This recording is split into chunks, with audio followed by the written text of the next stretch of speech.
located on the outskirts of Nanjing, China, is one of the most astonishing archaeological sites of the modern world. What makes this quarry truly remarkable is not just its immense scale, but the existence of a gigantic megalith that ancient builders once attempted to carve out from the mountainside. This stone block weighs up to 16,000 tons, a figure that far surpasses any stone ever known to humanity. For comparison, even the largest block at Baalbek weighs only about 1,200 tons. When these two are placed side by side, anyone must admit that the ancient builders at Yangshan set themselves an unimaginable challenge, one that even modern industry has yet to overcome. Modern engineers and archaeologists have repeatedly examined the marks left on this colossal stone. They have found that the cuts on the stone's surface are exceptionally straight, the faces are smooth, and the edges are crisp, showing no signs of carelessness or randomness. These marks suggest a process that was carefully controlled, not simply the result of manual labor alone. At the lower portion of the stone, researchers have discovered large square holes, which may have been used by the ancients to insert wooden beams or special tools to lift or move the stone when needed. This detail indicates that the people of Yangshan were not only skilled in quarrying stone, but also meticulously planned how to transport these massive blocks. Beyond the impressive technical traces, the Yangshan stone also features several unusual stone knobs protruding from its surface.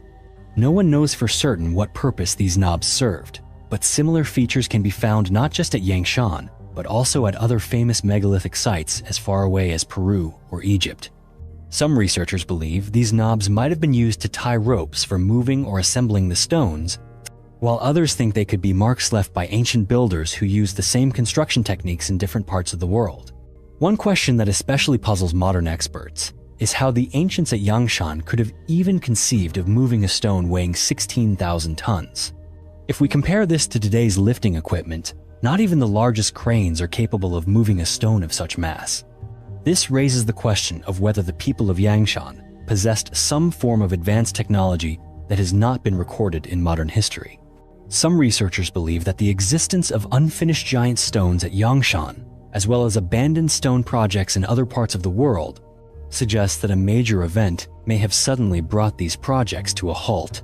No one knows exactly what happened, but it is clear that these sites remain as silent witnesses to a civilization that once flourished and then vanished mysteriously.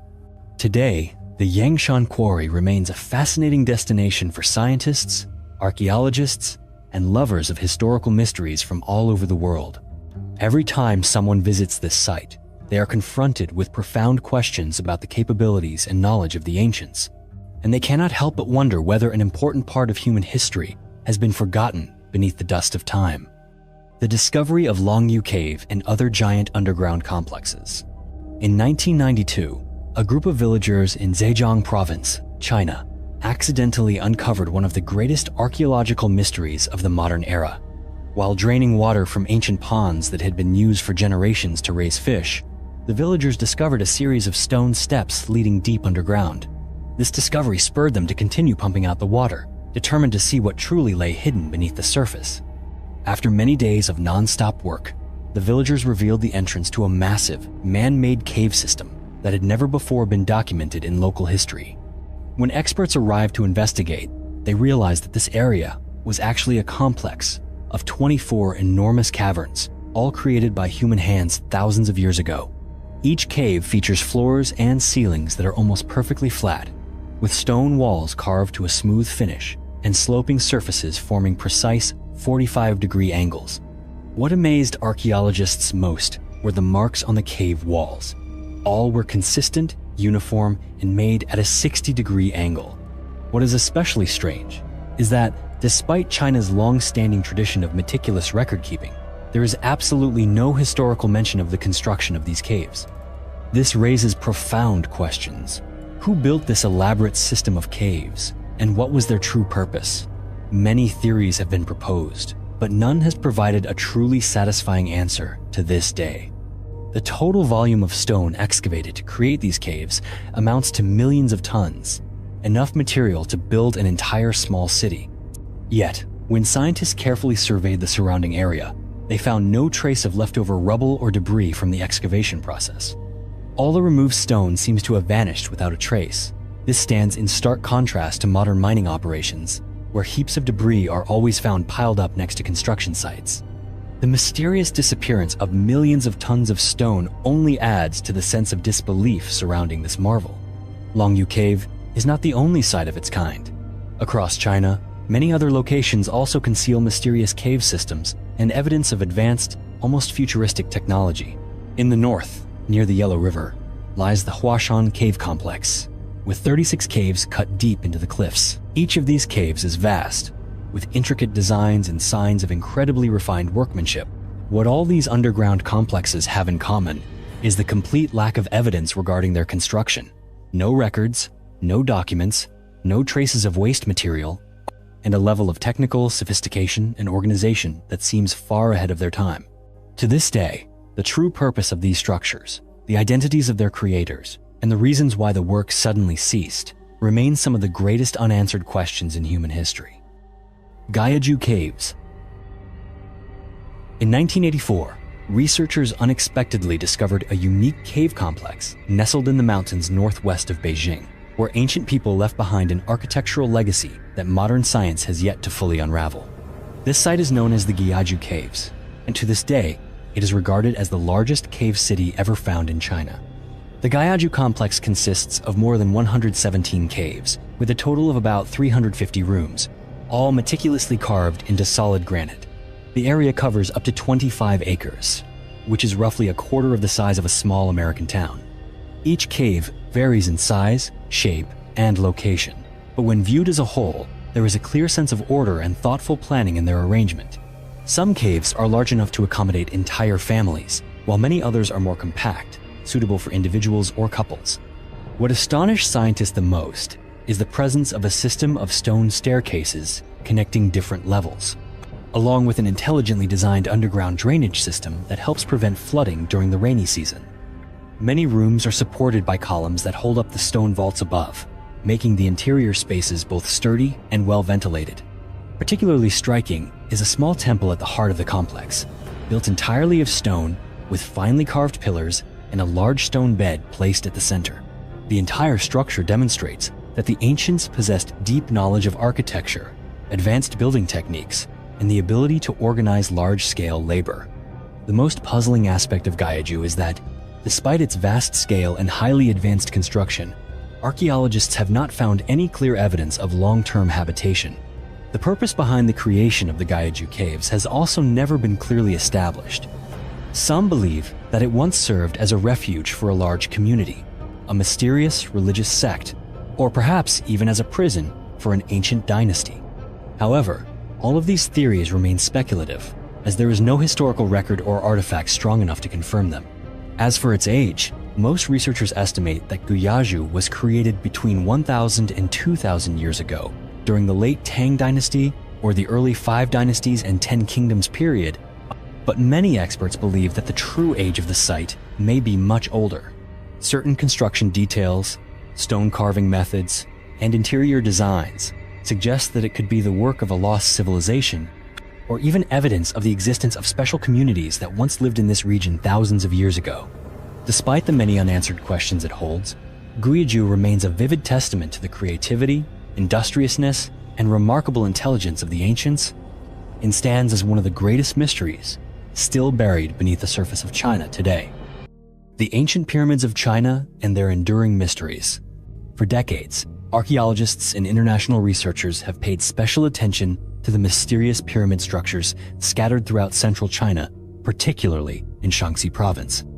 Here, more than 200 pyramids have been identified, thanks to satellite imagery and reports from Western explorers in the previous century. However, most of these pyramids remain out of reach for scientists and the general public, as local authorities have imposed strict controls. Excavation or research on these pyramids is virtually forbidden, and even local residents are encouraged to plant trees on the surface of the pyramids to help them blend into the natural landscape and avoid drawing outside attention. What has especially astonished researchers is the massive scale of some of these pyramids, most notably the so-called White Pyramid, a colossal structure standing as tall as 300 meters, nearly twice the height of the famous Great Pyramid of Giza in Egypt. Scientists estimate that constructing such a monument would have required up to 50 million tons of stone, a figure that surpasses the imagination even compared to the mightiest ancient civilizations in history. Despite their grand scale and striking architecture, the White Pyramid and many others in Shaanxi remain almost completely absent from the major historical records of humanity. When experts examine aerial images, they notice another intriguing phenomenon. The layout of China's ancient pyramids closely resembles that of other famous pyramid complexes around the world, such as the Giza cluster in Egypt or Teotihuacan in Mexico. All are arranged deliberately according to certain astronomical directions, with many Chinese pyramids showing an angular deviation from true north that precisely matches the shift caused by the Earth's axial precession, a cycle lasting tens of thousands of years that only civilizations with deep astronomical knowledge could recognize and accurately calculate. In fact, many pyramid clusters in China are aligned directly toward the constellation Orion, echoing the layouts found in Giza and Teotihuacan. This similarity has fueled many theories that ancient civilizations on different continents may once have interacted or shared a common foundation of astronomical knowledge. In addition, some researchers suggest that the enormous quantity of stone used to construct the Shaanxi pyramids may have been quarried directly from ancient cave systems, such as Longyu or Huashan. They argue that the total volume of stone removed from these caves corresponds to the amount of material needed for the pyramids in central China's plains. Although no definitive archaeological evidence has yet confirmed this hypothesis, the connection and scale between these caves and the ancient pyramids continues to be a captivating mystery, one that challenges all conventional explanations about history and the construction technology of the ancients. The myth of culture bringers in major civilizations. Throughout human history, many ancient cultures across the world have preserved legends of extraordinary figures believed to have brought knowledge and technology that helped humanity achieve remarkable progress. In ancient Mesopotamia, people spoke of the Apkallu, sages with the bodies of half human, half fish, sent by the god Enki to teach humankind the essential skills and wisdom they had never possessed before. These beings were seen not only as enlighteners, but also as protectors and guides of humanity during the chaotic dawn of the world. In ancient Egypt, this role belonged to the god Thoth, depicted with the head of an ibis. He was revered as the father of hieroglyphic writing. Egyptian priests believed that, thanks to Thoth, they possessed vast stores of knowledge, knew how to build pyramids, calculate time, and maintain cosmic order through ritual. The image of Thoth appears in countless reliefs and on thousands of ancient papyrus scrolls, serving as a reminder of the figure who laid the foundation for all of Egyptian civilization over millennia. In Central America, ancient cultures such as the Aztec and Toltec spoke of Quetzalcoatl, the mysterious feathered serpent, who is described as the one who taught people how to cultivate maize, use metal tools, calculate calendars, and develop sophisticated handicrafts. Legend has it that Quetzalcoatl arrived from the east on a serpent-shaped boat and, after fulfilling his mission, vanished. But his teachings continued to be passed down through generations. In China, it is believed that the Yellow Emperor was not only the ancestor of the nation, but also the one who taught people how to build houses, cast bronze, make vehicles, create bows and arrows, grow rice, write characters, compose music, and develop medicine. Every major cultural and technological achievement in ancient China is associated with the name and legend of the Yellow Emperor, who ushered in a brilliant era of civilization for this vast country. Many modern researchers, including archaeologists and anthropologists, have put forward a bold hypothesis that the legends of these culture bringers are, in fact, a surviving memory of a unique group of people. Over time, their image was mythologized, and they became gods or legendary heroes, appearing in every major culture from east to west. To this day, although there is no direct evidence to confirm this theory, the similarities in culture bringer stories across the world remain one of the most fascinating mysteries for scientists and archaeology enthusiasts everywhere. Next, we will delve into the mysteries of ancient Japan. The theory of ancient aliens and Japanese legends. When it comes to mysteries involving extraterrestrials in Japanese history, one of the most famous stories is the Taketori Monogatari, also known as the Tale of Princess Kaguya. This tale tells of an old bamboo cutter who discovers a beautiful little girl inside a glowing bamboo stalk. The girl is named Kaguya, and she grows up to become a stunning young woman who captivates all who meet her. However, one day, Kaguya reveals to her adoptive family that she is not of this world, but in fact, comes from the moon. In the end, she returns to her true home aboard a vehicle of light, leaving those who loved her behind in wonder and sorrow. Today, many believe this is more than just a fairy tale. It could be a subtle hint that humans in the distant past may have had contact with beings from beyond Earth. The idea is not limited to folk tales. Japanese history also records the Utsuro Bune incident of 1803. According to the accounts, fishermen in Hitachi province discovered a strange object resembling a round boat that had washed ashore. When they opened it, they saw a mysterious young woman with red hair, dressed in unusual clothing, and carrying a mysterious box. Inside the craft were markings that no one could decipher. The woman did not speak Japanese, and to this day, her origins and the true nature of the strange vessel remain unexplained. Some modern researchers suggest that this could be a case of alien contact, especially since descriptions of the craft and the woman's attire share many similarities with contemporary artistic depictions of spaceships. Many stories about deities in Japanese mythology also echo elements of the ancient astronaut theory. The Japanese Shinto faith worships kami, supernatural beings believed to have descended from the heavens, bringing powers and knowledge far beyond human understanding. According to some legends, Japan's first emperors were direct descendants of kami who came from the sky, carrying divine blood within them. The intersection between the legends of divine ancestry and tales of otherworldly beings has led many to wonder if Japan's history might have included mysterious encounters that remain unsolved to this day. All of these elements, from ancient folklore to strange historical incidents, create a rich tapestry suggesting that the Japanese people of old may have experienced events that today we can only imagine.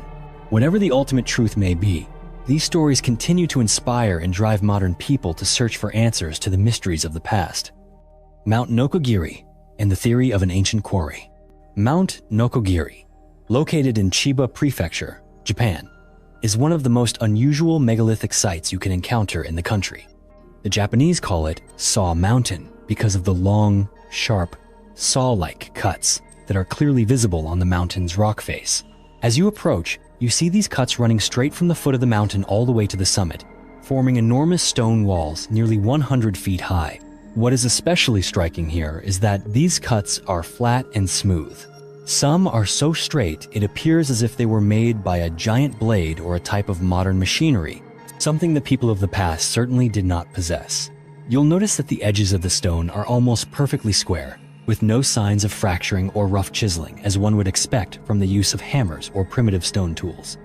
Historical records show that the Japanese only began quarrying stone at Mount Nokogiri at the start of the Edo period, around the early 17th century through to the late 19th century. During this time, they used only basic tools, such as hammers, chisels, and some simple metal implements. However, when you look at the deep, straight cuts with their flawlessly smooth and uniform surfaces, the contrast becomes clear between these marks and those left by Edo period tools. Traditional Japanese tools could only create shallow grooves and could never achieve this level of precision, especially on massive stone blocks weighing hundreds of tons. Because of these unusual features, many researchers have proposed the theory that Mount Nokogiri may have once been an ancient quarry, existing long before the Edo period, perhaps even in prehistoric times, when an advanced, as yet unknown civilization lived and built in the region. When comparing the cuts at Mount Nokogiri with those found at other famous megalithic sites around the world, such as Pumapunku in Bolivia or the ancient quarries of China, people have noticed a surprising similarity. If these cuts truly date back to prehistoric times, it would mean that ancient people possessed stoneworking knowledge far beyond what we have ever imagined. In addition, Mount Nokogiri stands out for its towering vertical stone walls, dozens of meters high, which form small valleys or natural labyrinth-like areas right in the middle of the forest.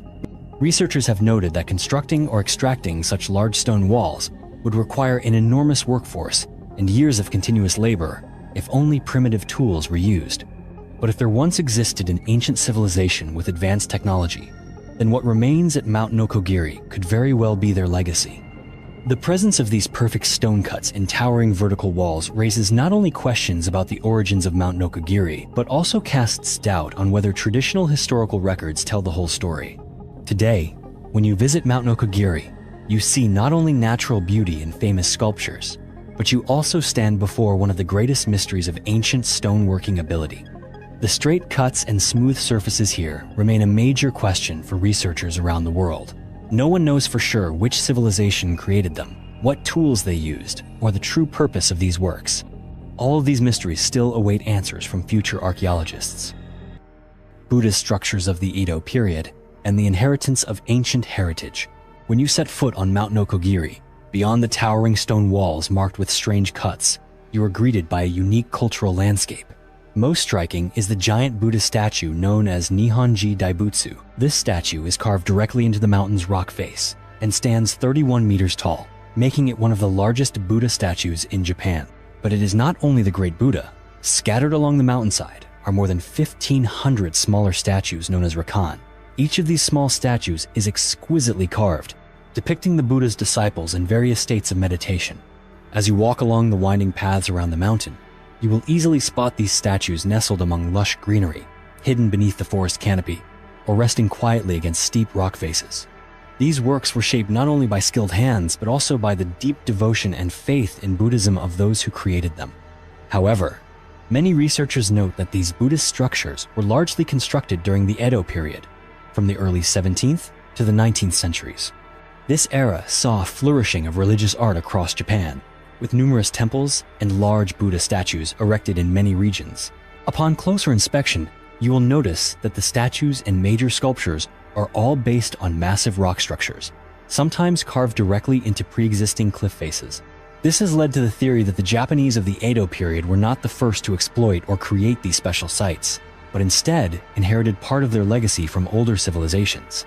They may have made use of ancient stone walls, cliffs, and even pre-shaped rock hollows to create their own Buddhist masterpieces. As a result, the famous Buddhist works seen today at Nokogiri bear not only the mark of Edo period artistry, but also contain within them the mysteries of ancient civilizations that we have yet to fully uncover. The Ishi no Hoden Megalith. In the city of Takasago, Hyogo Prefecture, Japan, there is a unique megalith known as Ishi no Hoden.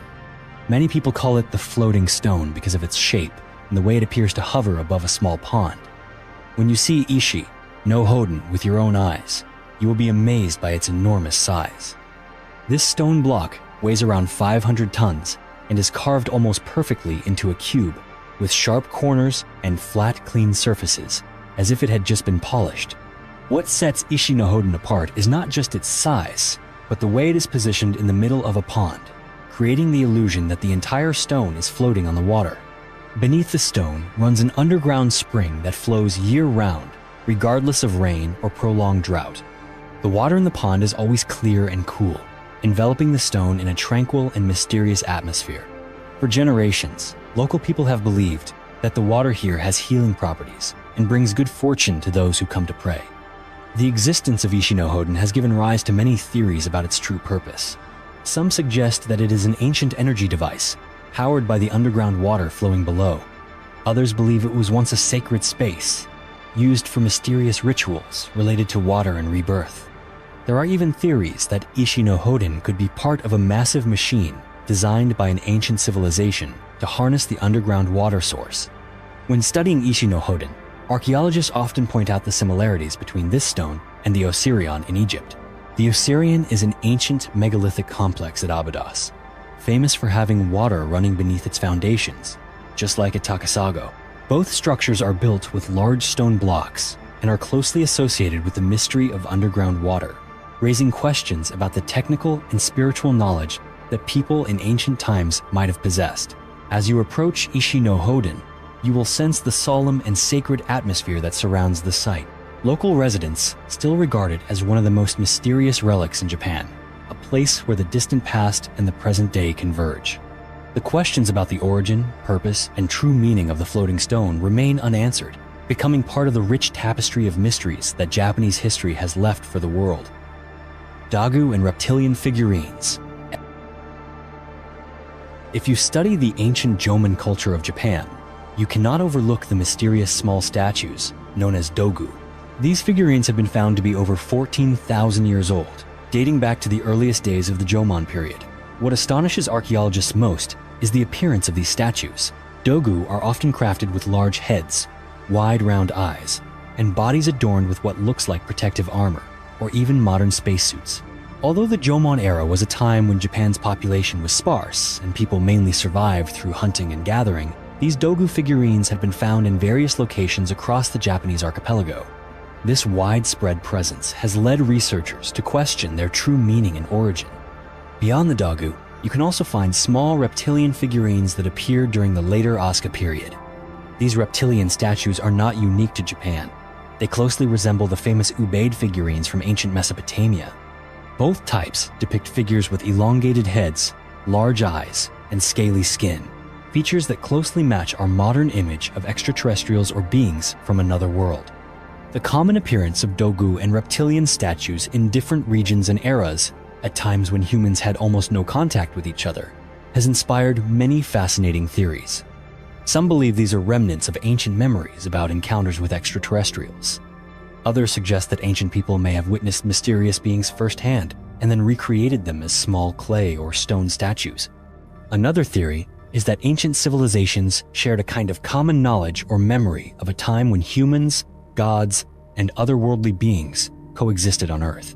Whatever the ultimate answer may be, Dogu and reptilian figurines remain enduring mysteries. They not only reflect the rich imagination of ancient peoples, but also pose major questions about what might have happened in our distant past, events that modern humans may still be unable to fully grasp.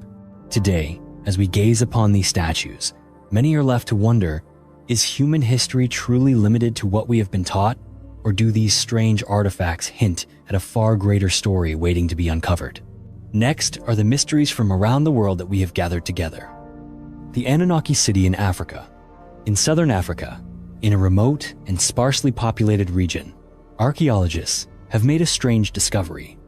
They found the ruins of an ancient city that, according to preliminary assessments, may have existed for more than 200,000 years. This number is staggering compared to what we have previously known about human history. These ruins include numerous ancient stone walls, some circular and others of irregular shapes, stretching across a vast area that hardly anyone ever thought to survey seriously. For centuries, local people saw these walls in the wild fields but assumed they were remnants of old farms or simply something unimportant. They had no idea that this region once hosted numerous gold mines and that most of the gold had been extracted over the last 5 centuries. The richness of gold in this land has given rise to many different theories. Some suggest that this ancient urban area was once home to the Anunnaki, the cosmic gods worshipped by the ancient Sumerians. Mesopotamian legends say that the Anunnaki were beings who came from the sky. They appeared on Earth, granted life to humanity, and then mysteriously disappeared. Some modern researchers believe the Anunnaki did not come to Earth simply to observe, but also to mine gold. According to this theory, they used advanced genetic technology to create humans as a labor force to help with resource extraction. While these stories are captivating, mainstream archaeologists still consider them to be legends, hypotheses based on mythology, with no scientific evidence to confirm them. The ruins that have been found are actually just fragments of stone walls and relics severely eroded by time and the forces of nature. Most of these structures are recognized mainly through satellite images taken from above, while ground surveys are made difficult by the remoteness of the area and the heavy damage sustained over tens of thousands of years in the wild. If, for the sake of argument, the Anunnaki theories were true, the discovery of this ancient city would force us to completely rewrite the history of the development of the world's first urban centers. This would mean that humans, or some other species, may have built complex cities more than 190,000 years ago, long before civilizations such as Uruk or ancient Egypt ever existed. If that is the case, we would be faced with a whole new set of questions about the origin of humanity and the true role of the gods in Sumerian mythology. However, up to now, the global archaeological community has not accepted the hypothesis of an Anunnaki city in Africa. There is no evidence that extraterrestrial technology ever appeared here, nor any physical proof confirming the presence of beings from outer space, as described in legends. All we know at this point are the remains of ancient, damaged stone walls and the traces of a community that once lived in this place. Even so, the existence of these ancient ruins in a desolate land continues to spark curiosity among archaeologists and the public alike. Many continue to search for answers, hoping that one day the mysteries of this city, over 200,000 years old, will be unraveled. Perhaps it is merely a forgotten prehistoric civilization, or perhaps it is the final clue remaining of an Anunnaki legend that humanity has passed down through the ages. The Black Knight Satellite, one of the strangest stories of the 20th century, a mystery that remains unsolved to this day, is the legend of the Black Knight Satellite, often referred to simply as the Black Knight. According to rumors and a wide array of theories that have circulated for over 100 years, the Black Knight is a mysterious object orbiting the Earth whose origins remain unknown. Many people believe that it is not a human creation, but a device sent by an extraterrestrial civilization. This story begins in 1899, when the famous inventor Nikola Tesla was conducting radio wave experiments in Colorado Springs. During his research, he unexpectedly picked up radio signals that he described as highly unusual. Tesla believed these signals could be coming from a source beyond Earth. At that time, not a single artificial satellite existed, and humanity had not yet dreamed of venturing into space. Tesla was not the only one to encounter such mysteries. In 1928, a Norwegian engineer named Jørgen Hals also recorded a series of repeating radio signals with an unknown origin. He noticed these signals exhibited a strange delay, something that could not be explained by ordinary physical phenomena. These mysterious signals once again fueled speculation that an artificial object from outside Earth could be transmitting radio waves while orbiting our planet. The legend of the Black Knight grew even further in 1954, when renowned UFO researcher Donald Keyhoe told the press that the United States Air Force had detected 2 unidentified objects orbiting the Earth, even though no country at the time possessed artificial satellites. These stories captured the attention of both the public and the scientific community, even though there was still no physical evidence. In 1998, the Black Knight legend erupted anew when NASA's Space Shuttle Endeavour embarked on the STS-88 mission. During this operation, astronauts captured a strange photograph showing a large, metallic black object floating in outer space. The photo quickly spread across the internet and became the subject of intense debate. Many believe that this was the legendary Black Knight satellite spoken of for decades. However, NASA space experts and veteran journalist James Oberg offered a completely different explanation. They argued that the object in the famous photo was nothing more than a thermal blanket that had slipped from the astronauts' hands while they worked outside the space station. According to them, there was nothing mysterious or extraterrestrial at all, just an unfortunate mistake. Scientists have repeatedly insisted that all the strange radio signals recorded in the late 19th and early 20th centuries were simply natural phenomena or the result of equipment interference and are unrelated to any alien object. Despite many scientific explanations and reasonable evidence, the story of the Black Knight satellite continues to live on in the public imagination. For more than a century, Black Knight has appeared in discussions about UFOs, conspiracy theories, and the unresolved mysteries of the cosmos. The reality is that, even today, no one has ever been able to prove whether the Black Knight truly exists. No one knows exactly what this object is, where it came from, or what its purpose might be, if it exists at all. All we have are unexplained radio signals, a controversial photograph, and a legend that has lasted for more than 120 years. The Gobelin Man Mummy of Egypt. In 1896, archaeologists made a remarkable discovery in the area of Gobelin, located in southern Egypt. They unearthed a unique mummy, the remains of a man who lived around 3500 BC, more than 5,000 years ago. Researchers named him the Gobelin Man. His body was preserved in an almost perfect state, not through the traditional embalming rituals used for the ancient Egyptian pharaohs, but thanks to the harsh natural conditions of the desert itself. After its discovery, the Gobelin Man mummy was transported to the British Museum in London, where he has lain in silence for more than a century. For a long period, hardly anyone paid attention to the true fate of this man. But with advances in modern technology, scientists decided to take a closer look into the cause of his death. Experts used advanced CT scanning techniques to examine the inside of the mummy without damaging the remains. They found that Gobelin Man had a deep wound on his shoulder and back, piercing from behind into his body. This wound had broken his shoulder blade and even left bone fragments pushed deep inside. Judging by the location and nature of the injury, specialists believe that he was suddenly stabbed from behind with a sharp weapon. Anthropologists and forensic scientists estimate that Gobelin Man died at an age between 18 and 21. The severity of the wound convinced them that this was not a natural death from old age or illness. On the contrary, it is likely he was the victim of a mysterious murder in ancient times. After his death, Gebeline Man's body was wrapped in a simple linen cloth, then placed in a shallow grave and covered with hot desert sand. It was the dry and hot climate of the Egyptian desert that preserved his body so well for thousands of years, allowing us today to gradually uncover the true story behind this enigmatic death. Based on what scientists have discovered, the Gebeline Man mummy is not only of archaeological value, but also serves as vivid evidence of the tragedies, violence, and mysteries that shaped human life in ancient Egypt over 5 millennia ago. The ancient Gujin sword of China. In 1965, an archaeological team in China uncovered an ancient sword more than 2,000 years old in a tomb located in Hubei province.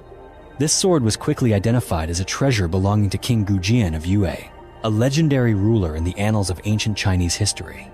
What most puzzled scientists was that, despite having been buried underground for millennia, the blade showed no signs of rust or corrosion.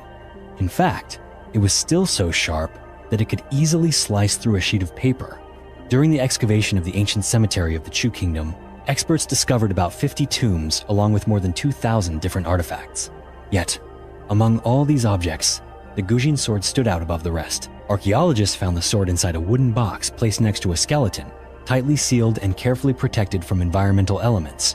When one of the archaeologists accidentally tested the edge of the blade with his finger, he was cut and started to bleed, evidence that the sword's edge was still as keen as when it was first forged, even after more than 2,000 years. The sword is made entirely of bronze and tin, with a straight design and intricate engraved patterns. The hilt bears 8 ancient Chinese characters, which identify it as the sword of King Gujian of Yue. Researchers believe this was indeed the weapon once wielded by King Gujian at the end of the spring and autumn period, around the 5th century BC. The greatest mystery that modern science has yet to explain is how the sword has remained in such remarkably pristine condition after over 2,000 years buried in the damp, sulfur-rich soil of Hubei. Chemical analysis reveals that the surface of the blade is coated with an extremely thin layer that prevents oxidation, protecting the metal from rust and corrosion. Even so, despite many researchers' attempts to replicate this technology, no one has yet succeeded in achieving the same result. Today, the sword is regarded as a national treasure of China, often compared to the Excalibur of the East. It is now preserved in the Hubei Provincial Museum, where it continues to fascinate scientists and history enthusiasts from around the world. The 10 Plagues of Egypt. For thousands of years, the story of the 10 plagues that struck ancient Egypt has remained one of the most famous legends of the Bible. According to tradition, during the time when the Jewish people were enslaved in Egypt, God punished Pharaoh for refusing to set them free by sending 10 terrifying disasters upon the land. These were extraordinary events: the river turning to blood, frogs overrunning the land, swarms of flies and locusts destroying crops, livestock dying en masse, people afflicted by strange diseases, darkness covering the earth, and finally, the death of the firstborn in every Egyptian family. For many centuries, no one could explain how such phenomena could happen all at once, and on such a massive scale. However, in recent years, scientists have put forward a plausible natural explanation for these disasters. Researchers believe that the cause may be linked to one of the most violent volcanic eruptions ever recorded in human history, the eruption of the Santorini volcano on the Greek island of Santorini around 1600 BC. When Santorini erupted, a vast amount of ash and toxic gases was released into the atmosphere, carried by the wind all the way to Egypt. The layers of ash and chemicals from this eruption could have drastically altered the natural environment of the Nile Delta. Many scientists believe that cinnabar minerals and acids from the volcanic ash entered the water, causing the river to turn a deep red, much like blood. This could well have been the first plague described in the Bible. This sudden change might also have driven frogs to leap out of the water and invade the land, leading to the second plague. Next, as the river became contaminated, insects such as flies, mosquitoes, and locusts would have been able to multiply rapidly and devastate the crops, events that align closely with the subsequent plagues in the Bible. Livestock and grazing animals died in great numbers because both water and grass were tainted with toxic chemicals, while people developed skin diseases from exposure to acid in the rain and contaminated water. The enormous clouds of ash blocked out the sun, leaving the land in darkness for days, much like the Plague of Darkness. Some scientists even suggest that the death of the firstborn may have stemmed from an ancient Egyptian custom. The eldest children would eat first, and thus were the most likely to be poisoned when food was contaminated by acid or bacteria after a natural disaster. While it is impossible to confirm that every event in the Bible happened exactly as written, the theory of the Santorini eruption has offered a new, more realistic perspective on the strange occurrences that once took place in ancient Egypt. To this day, the 10 plagues remain a subject of debate among historians, scientists, and those who believe in miracles. Yet, this story continues to inspire anyone interested in history and in the profound power of nature over human destiny. The corpse of Ravana in the Ramayana epic, India, Sri Lanka. In the epic Ramayana, the name Ravana is forever associated with the image of the most powerful demon king of all time, ruling over the island of Lanka, what is now modern-day Sri Lanka. Ravana is remembered not only through stories of his military prowess and magical abilities, but also because of his mysterious death, a subject that remains controversial even today. According to legends passed down among the people of Sri Lanka, after being defeated in the final battle with Prince Rama, Ravana's body was not buried like an ordinary person. Instead, it was placed in a cave at the highest point of a remote mountain. This cave is said to lie nearly 8,000 feet above sea level, a place so difficult to reach that only the bravest dare approach. It is told that Ravana's body was wrapped in a kind of mysterious resin, made with a formula unknown to anyone, which kept his corpse from decaying or decomposing even after thousands of years. Local stories claim that anyone who happens to see Ravana's remains in the cave would be astonished to find his body still intact, with his skin and hair unchanged from the day he died. The mystery of Ravana's body grows even more intriguing with tales that the cave is not only home to his mummy, but also holds a vast hidden treasure. However, this treasure is not easily reached, for the cave is fiercely guarded by venomous snakes and strange creatures beyond ordinary imagination. According to village elders and traditional monks in Sri Lanka, anyone who attempts to trespass into the cave or steal anything inside will suffer a great calamity. They believe that Ravana's ancient curse still lingers, and the creatures guarding the treasure are ready to strike at any intruder. Some folklore even describes a coffin 18 feet long and 5 feet wide placed at the center of the cave. It is believed that Ravana's body lies in this coffin, surrounded by stone walls inscribed with mysterious symbols and mountains of gold, silver, and precious gems piled high. Certain legends go even further, claiming that Ravana used his magic to create deadly traps and mythical beings to protect his treasure and his body from human hands. Although many expeditions have attempted to verify the legend of Ravana's mummy, no concrete evidence of the cave or his remains has ever been found. Scientists, archaeologists, and even spiritual researchers have repeatedly organized expeditions into the forests and mountains of Sri Lanka in search of clues, but all they have ever returned with are mysterious stories passed down through generations of local people. Even though the truth about Ravana's mummy remains unproven, the tale of the undecayed body, the cursed treasure, and the guardian creatures lives on in the hearts of the Sri Lankan people and all those who love the epic Ramayana. This legend not only reflects a belief in supernatural power and the immortality of kings in Indian and Sri Lankan culture, but also stands as a symbol of the mysteries that modern humanity has yet to unravel. The sacred spring of Fosse d'Ion. In the northwest of France, amid the peaceful scenery of the European countryside, there is a mysterious spring known as Fosse d'Ion or Fosse de Dion. This is one of the most famous underground springs in France, and for hundreds of years, it has attracted the curiosity of explorers, scientists, and local villagers alike. What makes Fosse d'Ion truly remarkable is not just its abundant flow of water all year round, but the fact that even to this day, no one has ever determined the true source of the spring. According to ancient records, Fosse d'Ion was once used by the Romans as a vital water supply and for religious activities. Later on, the Celtic tribes who lived in the region regarded the spring as a sacred place, often holding rituals for luck and peace on its banks. By the 18th century, the French built a public bath right at the spring, and for generations, people have continued to use this crystal clear water, yet no one knows exactly where the water comes from. The current in Fosse d'Ion is always strong and seems never to run dry. Measurements show the spring produces an average flow of around 311 liters per second, regardless of the freezing winters or the sweltering summer months. Yet, All attempts to locate the spring's origin have failed. Modern researchers have employed various measuring techniques, chemical analyses, and geological surveys, but none have managed to determine where the underground water truly begins.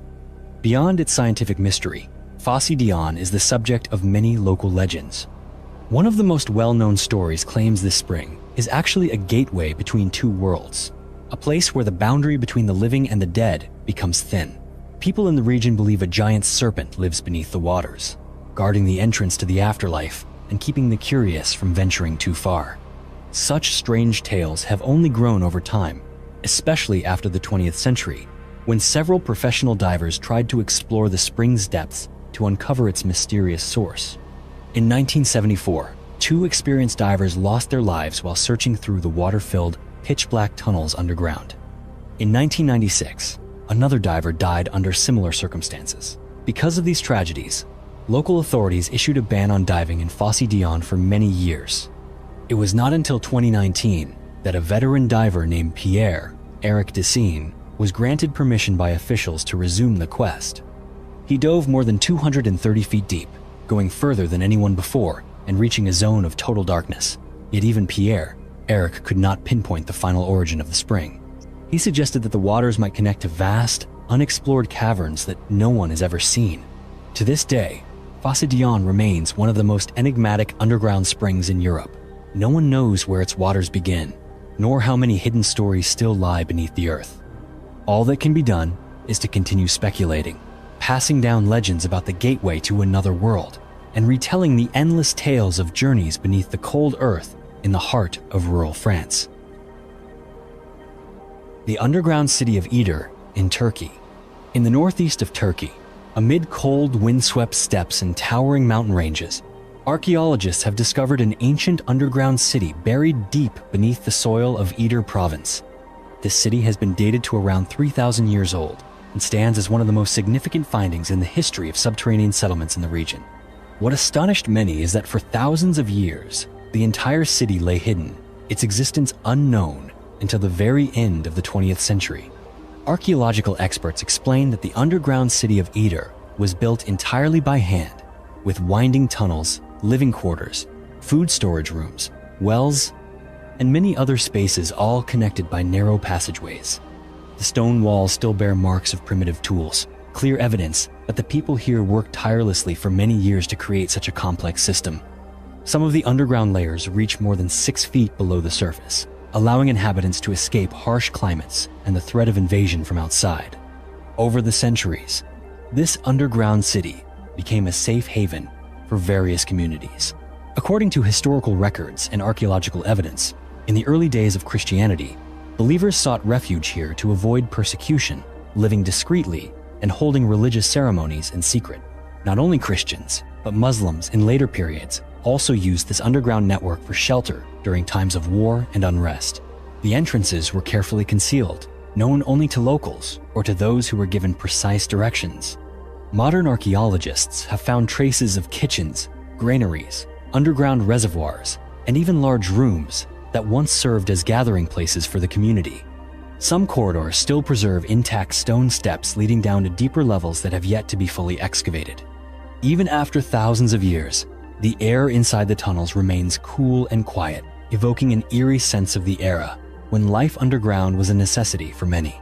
Today, the underground city of Iğdır is not only a unique historical testament to human adaptability, but also an intriguing destination for archaeologists, researchers, and those fascinated by ancient mysteries. Beneath the soil of Turkey, the story of this 3,000-year-old city is far from over, with many corners, deeper layers, and secrets still waiting to be revealed under the lights of future excavations. The anti-gravity jar of Karigiri, India. About 300 years ago, in a small village called Karigiri in southern India, local artisans created a remarkable kind of ceramic jar that continues to amaze anyone who sees it. These jars are known as anti-gravity jars because they have the ability to hold water inside without spilling, even when turned upside down. Strangely enough, when the jar is inverted, the water does not pour out through the bottom. It can only be poured out normally through a small spout on the side. Stories are still told in Karigiri about how these ancient craftsmen invented more than 100 varieties of magical jars, each with different shapes and uses. However, only 12 original jars have survived to the present day, all carefully preserved in museums across India. Each jar is made entirely of fired clay, with no moving parts or springs inside. What puzzles modern scientists is how the potters managed to design the jars so that water does not leak out through the small holes in the base when the jar is upside down. Upon close examination, experts discovered that these jars can only be filled with water through the small holes at the bottom when the jar is upright. Once the jar is turned upside down, the clever internal design prevents air from entering, keeping the pressure stable so that water will not escape. Only when the user pours water through the spout at the top does the liquid flow out in the usual way. The secret lies in the artisan's creation of a system of tubes with 2 funnels and a curved pipe inside the jar, allowing water to flow only in a specific direction. To this day, no one has fully decoded the technique and design behind these anti-gravity jars. No one knows the name of the first potter who conceived this unique structure, nor is it clear why the craft disappeared so quickly. Today's potters in Karigiri can only share stories about their ancestors who once created over 100 types of jars for all sorts of uses, though most have been lost or damaged over time. The anti-gravity jars of Karigiri are not just ordinary ceramic vessels. They are proof of the creativity and subtle observation skills of people from centuries past. Today, the surviving jars have become a source of pride for the pottery village of Karigiri and an inspiration for scientists studying fluid physics, as well as designers of household goods worldwide. Every time someone witnesses the jar being turned upside down without a single drop of water falling out, they cannot help but marvel and wonder about the secret left behind by those ancient artisans. The Sangsingdui civilization. In 1986, an event shook the archaeological world in Sichuan province, China, when workers unexpectedly discovered 2 large sacrificial pits deep underground. From the very first moments of excavation, experts realized they were facing an archaeological treasure unlike anything previously seen in ancient Chinese history. As layers of earth and stone were gradually removed, thousands of strangely shaped artifacts emerged into the light. Among them were giant bronze masks with bulging eyes, human statues standing up to 3 meters tall, and exquisitely crafted objects made from gold and jade. No one had ever seen such large-scale and uniquely designed masks or bronze statues at any other site in China. Each artifact displayed distinctive features that set them apart from all others. The bronze masks had high noses, long eyes, and ears that flared out to the sides, giving them a mysterious, stern expression. Some of the statues showed human figures standing upright, with both hands extended forward as if once holding some sacred object. Many items were decorated with spiral patterns and animal motifs, revealing a high level of artistic skill and metallurgical technique. Scholars have determined that the Sangsingdui culture existed 3,000 to 5,000 years ago, contemporary with ancient Egypt and the famous Sumerian civilization of Mesopotamia. Sangsingdui was completely distinct from any other culture that ever developed on Chinese soil. The bronze casting techniques here reached a level that even later dynasties like the Shang and Zhou never matched. Artisans were able to create massive, solid statues, masks nearly as large as a grown person, dragon heads, and elaborate ornaments, all rarely showing signs of error or deformation during production. The gold and jade artifacts also display completely unique designs and techniques, adding further mystery to the origins of the people who once lived here. One puzzling aspect that has further baffled researchers is that many of the Sangsingdui artifacts show signs of having been burned or deliberately smashed before being buried. The giant bronze masks, human and dragon head statues, and decorative objects of gold and jade are rarely intact. Instead, they all bear traces of destruction by fire. This evidence has led many scholars to suggest that the Sangsingdui civilization may have suffered a major catastrophe, perhaps an earthquake, flood, or invasion, which forced the community to hurriedly bury or destroy their precious treasures to prevent them from falling into enemy hands. Another theory proposes that religious rituals themselves required the destruction and burial of sacred objects in the great sacrificial pits as a way of closing an era or praying for a new beginning. What makes Sangsingdui even more mysterious is that despite the scale of the discoveries, there are no clear indications that this was ever the center of a great dynasty, nor is it mentioned in any ancient Chinese texts. The artifacts at Sangsingdui are completely disconnected from the traditional flow of Chinese history and culture. The shapes of the masks, statues, and decorative arts do not resemble those of the Shang, Zhou, Han, or any major culture that once ruled this land. This suggests that the people of Sangxingdui may have created a separate civilization that vanished suddenly, leaving no clear explanation for their disappearance. Today, Sangxingdui's relics are preserved at the Sichuan Provincial Museum, drawing millions of visitors and researchers from around the world to marvel at and study them.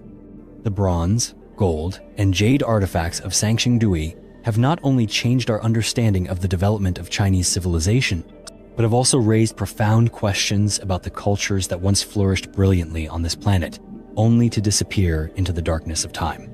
Oni no Sekimen, Oni no Manaita, and supernatural legends.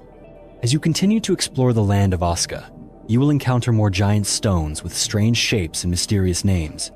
One of these is Oni no Sekimen, which means the demon's wash basin. No one knows exactly how old this stone is, but its flat shape and broad surface led people in ancient times to imagine it as a gigantic basin where demons would wash their faces each morning. Legend has it that at sunrise, a giant demon would appear by the nearby river, bend down over the stone to wash its face, and then vanish into the deep forest. Right beside it is Oni no Manaita, which translates as the demon's chopping board. This huge stone slab is the subject of many chilling supernatural tales. According to local folklore, this was where demons sharpened their knives, dismembered their victims, or prepared meals for the creatures of the night. The stone's surface is so flat and wide that anyone who sees it can't help but shudder, imagining the brutal rituals that may once have taken place here. But the mystery of Oni no Sekimen and Oni no Manaita is not limited to legend. These stones also puzzle modern researchers because of their unusual shapes and the precise cut marks visible on their surfaces. Some grooves are deep and perfectly straight, running the length of the rock as if made by sophisticated tools or technology far beyond what ancient people were believed to possess. These marks do not bear the roughness of classic stone tools, but instead resemble traces left by modern machinery. Such details have given rise to many different theories about the true purpose of these stones. Some believe they once served as altars for ancient religious ceremonies, places where people made offerings of water or food, or prayed for the gods' protection from evil spirits and disaster. Others suggest these stones might be the work of a mysterious civilization that once possessed advanced stone carving technology, the secrets of which remain unsolved by modern humans. Whether as objects of spiritual meaning, practical tools, or simply as remnants of legend, stones like Oni no Sekimen and Oni no Manaita continue to endure as an essential part of the cultural life of Asuka's people. They stand as witnesses to countless supernatural stories and as enduring mysteries for those passionate about uncovering the secrets of the past. Giant stone coffins and the mystery of the carved knobs. If you ever visit the Asuka region or explore ancient burial sites such as the Ueyama Kofun Tumulos, you will come across enormous stone coffins lying quietly in the natural landscape. These coffins impress not only with their massive size, but also with the precision and craftsmanship evident in every carved detail. They are typically shaped in neat, angular forms, with polished surfaces and nearly perfect corners, showing that ancient craftsmen devoted immense skill and effort to their creation. A particularly strange detail, noticeable to anyone who looks closely, is the presence of carved stone knobs protruding from the surface of these coffins. These knobs are often found in the center or at the corners of the coffin lids. Sometimes they are large, round bumps. Other times, they are small but evenly spaced protrusions. What's remarkable is that such stone knobs are not unique to Japan. If you study ancient stone structures in China, such as the Yangshan Quarry, you'll see massive blocks there also feature similar knobs, skillfully positioned on their surfaces. And it doesn't end with China. You can also find these stone knobs on the megalithic walls of Peru and Egypt. At sites like Sacsayhuaman in Peru or the pyramids in Egypt, many large stones have been carved with prominent round knobs. This strange coincidence has led many researchers to wonder, is there a common secret behind this technique? Could it be that ancient civilizations were once connected or shared some kind of esoteric knowledge about stonework? To this day, the true purpose of these stone knobs remains a profound mystery. Some theories suggest that the knobs served as anchor points for lifting or moving the massive stones, but there is no definitive evidence that ancient builders actually used them in this way. Some archaeologists believe the knobs may have held symbolic meaning, perhaps serving as markers or playing a role in forgotten religious rituals. Others think these knobs were part of the technique for assembling and transporting large stone blocks, helping to balance or connect the pieces together with precision. Whatever their true function may have been, these giant stone coffins and their mysterious carved knobs continue to intrigue scientists and visitors alike, raising endless questions about the ingenuity and wisdom of the ancients. These traces serve as a reminder that there are secrets in the art of construction and the spiritual life of past civilizations that humanity has yet to fully uncover. Kame-ishi, turtle stone, and geological legends. Amid the ancient landscape of Asuka, you will easily come across a peculiar stone known as Kame-ishi, or turtle stone. Standing before this stone, one cannot help but be amazed by its shape, which so closely resembles a giant turtle, with its shell, head, and legs clearly defined. In ancient times, people spent much time observing and carving the stone, both to honor its natural beauty and its sacred significance. Turtle stone is remarkable not only for its unique appearance, but also for the many age-old legends that surround it. According to local folklore, the stone has the mysterious ability to turn its head to the west. People in the region believe that if turtle stone ever does face west, a great flood will occur, and all of Japan will sink beneath the sea. Though this is only a legend, the fear it inspires has become an important part of the spiritual life of Asuka's people for generations. Interestingly, many modern researchers suggest that turtle stone may once have served as an ancient warning sign for natural disasters. Some theories propose that the shape and position of turtle stone helped people in the past predict floods, earthquakes, or unusual changes in nature. Others have suggested the stone might possess magnetic properties, making it possible to measure fluctuations in the Earth's magnetic field. If so, the ancients would have shown remarkable sensitivity in using natural phenomena to create a simple yet effective early warning system. Beyond its practical functions, turtle stone is also a symbol of endurance and protection. The image of the turtle is always associated with resilience and steadfastness in the face of nature's challenges. To this day, turtle stone remains unmoved in the fields of Asuka, bearing silent witness to the changes of heaven and earth, and reminding everyone of the deep bond between humanity and the natural world. Although no one has fully explained the true meaning of turtle stone, it remains an inseparable part of Japan's cultural memory and belief, a reminder of ancient wisdom that we may have lost over the course of time.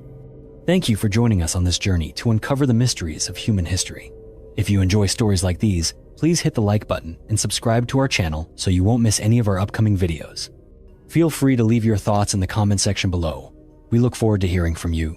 See you again in our next fascinating discoveries. What if I told you that beneath your feet right now, there could be secrets that would completely change everything we know about human civilization? What if a single carved bone could reveal an entire lost dynasty? Or that ancient graffiti from a shepherd could solve one of archaeology's greatest mysteries? In the last year alone, archaeologists have made discoveries so groundbreaking that they're literally rewriting textbooks. From the dense rainforests of Guatemala to the ancient hills of Greece, from the royal tombs of Panama to the cuneiform tablets of Mesopotamia, we're about to take you on a journey through 5 archaeological discoveries that have shaken the very foundations of what we thought we knew about our past. But before we dive into these incredible finds, I want to know, where in the world are you watching this from? Drop your location in the comments below. Are you watching from a place where ancient civilizations once thrived? Maybe you're sitting on top of undiscovered archaeological treasures right now and don't even know it. And if you're as fascinated by these hidden chapters of human history as I am, make sure to hit that subscribe button and ring the notification bell. Trust me, after what you're about to discover, you'll want to be the first to know about every new archaeological breakthrough we cover. Today's discoveries span over 4,000 years of human history. We'll uncover a Maya dynasty that was completely unknown to science until 2024. Meet a golden shaman whose tomb reveals the spiritual practices of ancient Panama. Examine a 4,000-year-old sculpture that shows even ancient artists struggled with the same technical challenges we face today. Solve a 2500-year-old mystery using shepherd's graffiti and decode apocalyptic prophecies that terrified Babylonian kings. Each of these discoveries didn't just add to our knowledge, they fundamentally changed how we understand entire civilizations. So let's begin our journey in the dense rainforests of Guatemala, where a small pyramid held secrets that had been hidden for over 1,600 years. Picture this. You're standing in the dense rainforest of northeast Guatemala, where the canopy is so thick that sunlight barely reaches the forest floor. The air is humid, filled with the sounds of howler monkeys and exotic birds. This is not tourist territory. This is one of the most remote and challenging archaeological sites in the world, and it's here, in a place called Chaquitam, that archaeologist Francisco Estrada Belli made a discovery that would reveal an entire Maya dynasty lost to time. But first, let's talk about why this discovery is so significant. The Maya civilization, which flourished from roughly 2000 BC to 1500 AD, was one of the most sophisticated cultures in the ancient Americas. They built massive pyramids, developed a complex writing system, and created incredibly accurate calendars. But here's the thing. Despite decades of research, we're still discovering new Maya cities, new dynasties, and new chapters of their incredible story. Chaquitam hadn't been visited by archaeologists in over 100 years. Think about that, Mayas. The last time scientists had set foot at this site, the world was a completely different place. It was 1924, and the archaeological tools and techniques we have today simply didn't exist. So when Estrada Belli returned to this forgotten site in 2024, he was essentially starting from scratch. What he found was a small pyramid. But this wasn't just any pyramid. Looters had been there first. They'd torn through the structure looking for valuable artifacts to sell on the black market. This is unfortunately common at Maya sites, and it's heartbreaking for archaeologists because looters destroy the context that makes artifacts scientifically valuable. But here's where the story gets incredible. The looters had given up just feet away from the greatest discovery. Just below the last layer they had reached, Estrada Belli found something extraordinary. A collapsed burial chamber filled with rubble.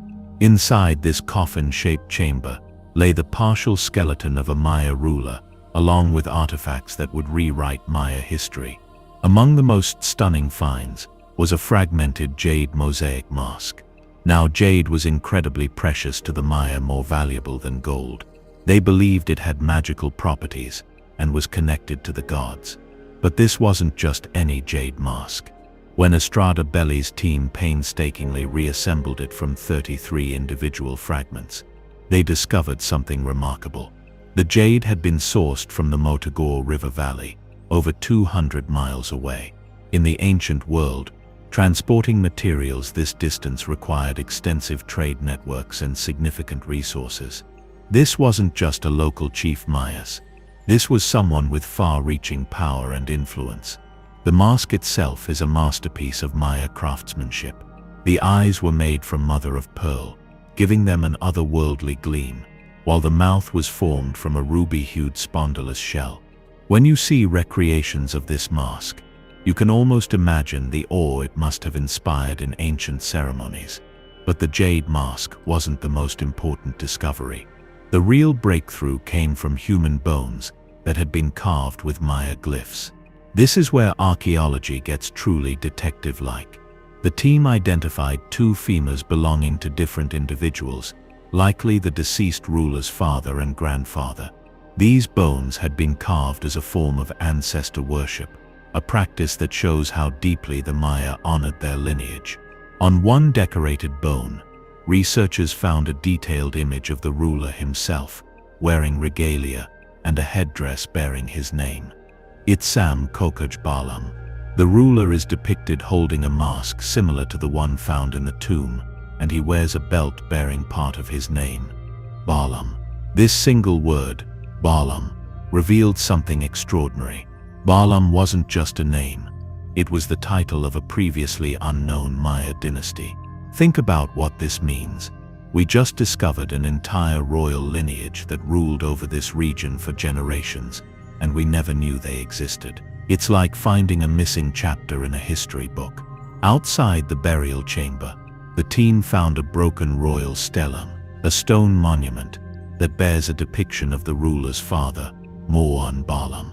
This stela had likely been used as the tomb's capstone, marking the sacred space where the ruler was laid to rest. Through radiocarbon dating of the ruler's bones and analysis of the artistic style, Estrada Belli's team determined that the burial dates to between 230 and 350 AD. This places it in the early classic period of Maya civilization, a time when many of the great Maya cities were just beginning to flourish. This discovery fundamentally changes our understanding of Maya political organization during this crucial period. We now know that Chalchitem wasn't just a small settlement. It was the seat of a powerful dynasty that controlled trade routes and commanded the resources to create incredibly sophisticated artwork. What makes this discovery even more remarkable is how modern technology played a role. Ground-penetrating radar, advanced imaging techniques,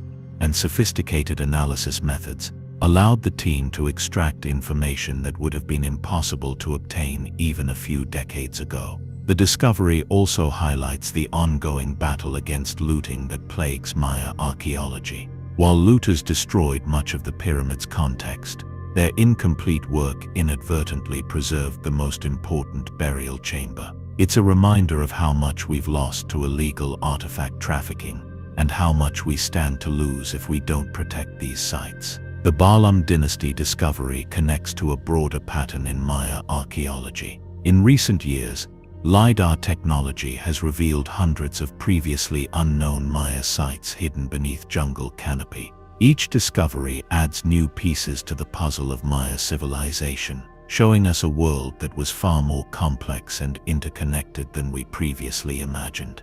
What's particularly exciting about the Chalchitem discovery is that it opens up entirely new research possibilities. Now that we know about the Balam dynasty, archaeologists can look for connections to other sites, search for additional rulers in the lineage, and reconstruct the political landscape of early classic Maya civilization. The carved bones found in the tomb represent one of the most sophisticated examples of Maya bone carving ever discovered.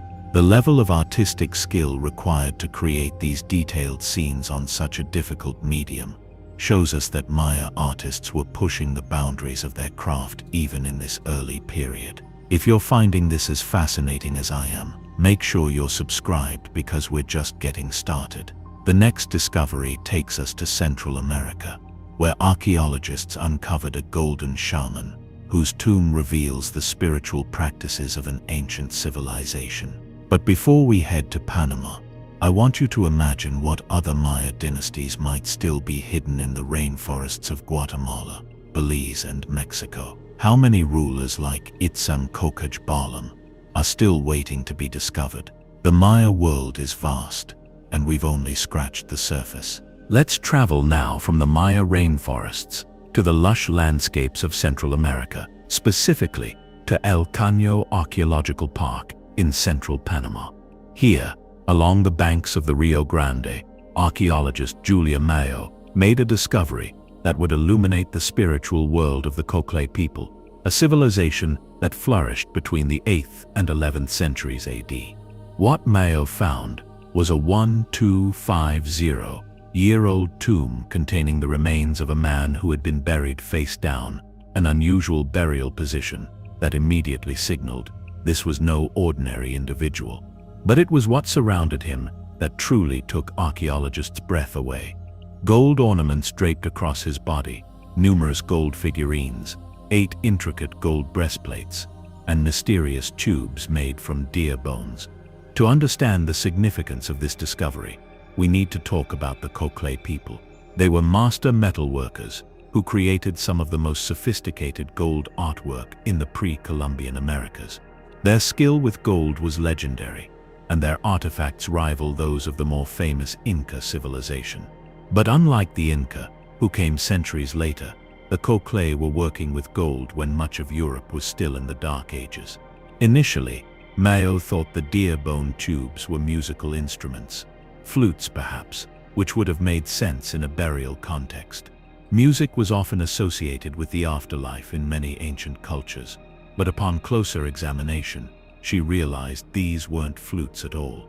They were what archaeologists call healing tubes, specialized instruments used in shamanic rituals. These tubes were designed for inhaling and exhaling smoke from burning medicinal herbs during spiritual ceremonies.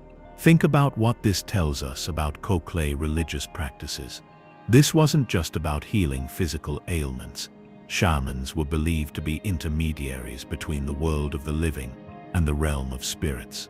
As Mayo explains, shamans were seen as healers who could address physical, emotional, and spiritual illnesses. Through dance, music, repetitive sounds, and meditation, they would enter trance states to communicate with spirits, receive visions, and access knowledge that was hidden from ordinary people. This burial suggests we're looking at the remains of someone who held this incredibly important role in Coquelet society. The gold cache found in the tomb is absolutely extraordinary. Among the artifacts are gold bells that would have created haunting sounds during ceremonies, and a small gold figurine depicting an otherworldly creature with a bat's ears and nose. This isn't just decorative art, it's a window into Coquelet's spiritual beliefs. The 8 gold breastplates, or pectorals, are perhaps the most fascinating artifacts. On their surfaces are depictions of mythological creatures, hybrid beasts that combine features of bats, butterflies, fish, sharks, crocodiles, and birds. These aren't random combinations, they're deeply symbolic. According to researcher Mercedes Guinea, these hybrid creatures represent mutability and the transition to the afterlife. The Coquelet deliberately chose animals that could inhabit multiple elements: earth, air, water, and fire, or possessed abilities associated with shamanism, such as transformation, flight, or vision in the dark. Think about this symbolically. Bats can see in darkness and fly through the night.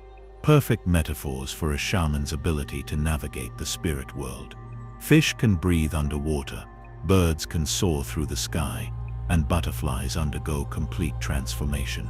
These animals embodied the supernatural powers that shamans claimed to possess. The figures embossed on the gold pectorals represent the ways Coquelet gods manifested themselves to shamans.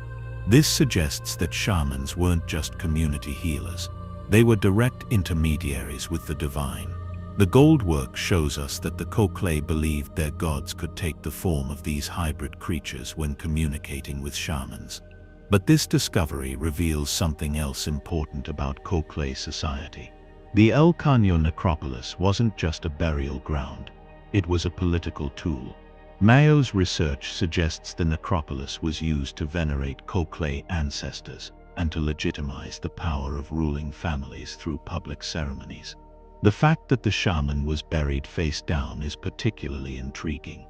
In many ancient cultures, this burial position was reserved for individuals with special spiritual powers, or those who needed to maintain a connection with the underworld. It suggests that even in death, this person was expected to continue his shamanic duties. This discovery connects to shamanic practices found throughout the Americas. From the Arctic to the Amazon, indigenous cultures have long traditions of shamanic healing and spiritual intermediation. The Coquelet shaman tomb shows us that these practices were sophisticated and central to political power over 1,000 years ago. What's particularly striking is how this discovery challenges Western assumptions about ancient cultures. The Coquelet were creating incredibly sophisticated spiritual technologies and artistic masterpieces, while much of Europe was struggling with basic metallurgy.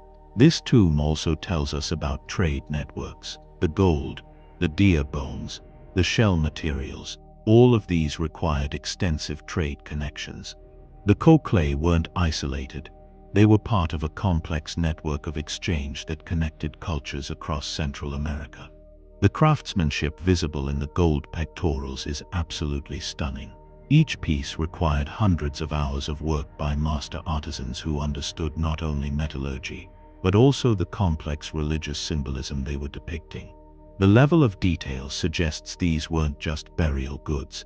They were functional ceremonial objects used in life before accompanying the shaman to the afterlife. The deer bone tubes represent a technology that bridges the gap between the practical and the spiritual. These weren't crude instruments. They were precisely crafted tools designed for specific shamanic practices. The fact that they were made from deer bones adds another layer of symbolism, as deer were often associated with spiritual transformation in Mesoamerican cultures. Mayo's work demonstrates the detective-like nature of modern archaeology. What initially appeared to be musical instruments turned out to be shamanic tools, completely changing our understanding of the burial and the person interred there. This kind of analytical thinking is what separates modern archaeology from simple treasure hunting. The Golden Shaman discovery also highlights the importance of context in archaeology. Without the careful excavation and analysis of the burial chamber's contents, we would never have understood the true significance of these artifacts. It's the combination of objects, awls, the tubes, the gold work, the burial position, and that tells the complete story. What do you think about these ancient shamanic practices?